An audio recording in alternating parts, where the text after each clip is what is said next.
নতুন স্বাদের এই চপ খেলে সারা জীবন মনে থাকবে। কত রকমের চপ তো আমরা খেয়েছি, কিন্তু এই ভিন্ন স্বাদের চপটা একবার হলেও ট্রাই করে দেখুন। যা যা লাগবে, এখানে লাগবে পাউরুটি, ডিম, সিদ্ধ আলু এবং ওর ডিমটাকে আমি এভাবে গ্রেটার দিয়ে গ্রেট করে নিয়েছি। পাউরুটিগুলোকে ছোট ছোট টুকরা করে নিয়েছি।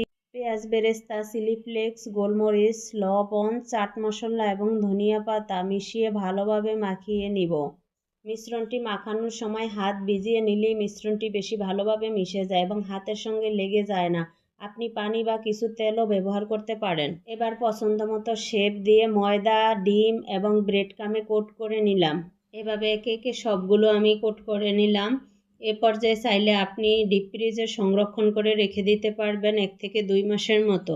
তেলটা গরম হয়ে গেলে চুলার আঁচ মিডিয়াম রেখে এপিট ওপিট করে গোল্ডেন কালার করে ভেজে নেব।